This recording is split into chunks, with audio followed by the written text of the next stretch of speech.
The polls are now closed on a big primary election night in California.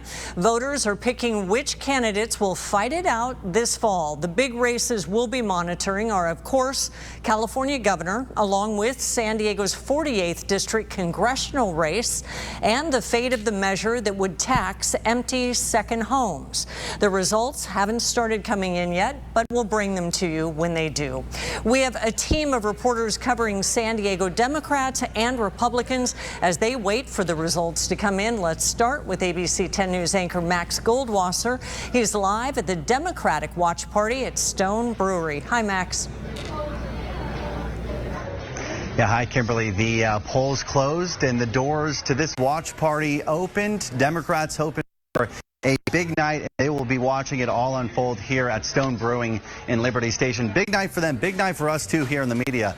A giant pool set up to my right, and then if you follow me outside, you can see some people are starting to show up where most of the party is right now.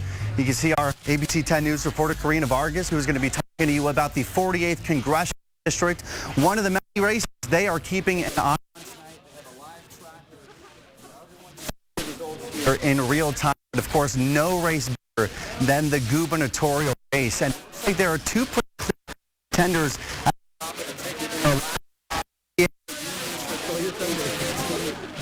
TV 20%, not too far behind him, Javier Becerra with 17%, and then a pretty big gap before the next name, Katie Porter at 7%. So for a party that at one point was worried they might not have any representation in November because of the state's top two primary system, now looks like they have two people who can compete against their Republican counterpart, Steve Hilton, who did get that Trump endorsement. Rodriguez Kennedy, the chair of the San Diego County Democratic Party.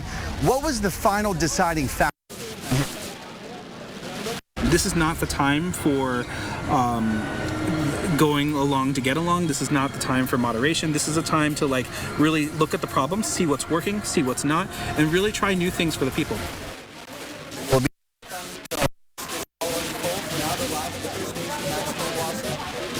Thank you, Max. A big crowd beginning to gather, and they will continue to do so throughout the evening. Republicans are gathering downtown for their watch party. That's where we find ABC 10 News reporter Ryan Hill, who's live at the U.S. Grant. Ryan, how are Republicans feeling about primary night?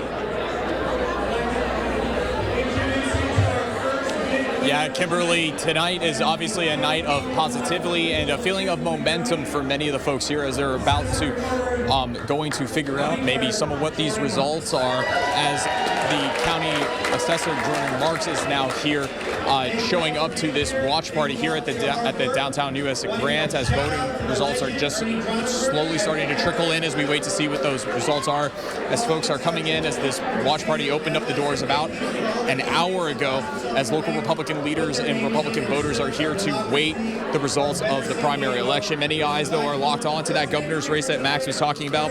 Top two Republican candidates for the governor's seat are businessmen and former network news correspondent Steve Hilton and Riverside County Sheriff Chad Bianco. Now, just as a refresher, the top two vote getters in California move on to the primary general election, or the general election rather.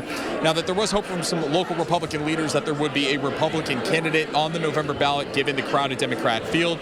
I spoke with the chairwoman of the San Diego Republican County Party about an hour ago before the polls closed. She tells me that there's a positive feeling with that sense of momentum leading into election night. Excited.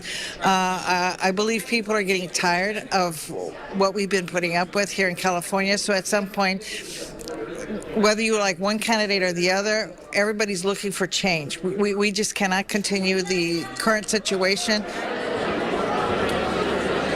Now, local Republicans are also eagerly awaiting results from the primary election, but also putting their eyes onto that 48th congressional district. That was Congressman Darrell Issa's district before announcing he was set to retire. Now, County Supervisor Jim Nesbitt is in that running for that seat, so plenty of people are eagerly awaiting the results of that seat for that congressional district here in San Diego that also borders into Riverside County. As soon as we all have the results of those elections, we'll bring you more from the Republican Watch Party later on tonight and how folks are feeling about those results. Reporting live here from the U.S. Grant, Ryan Hill, ABC 10 News.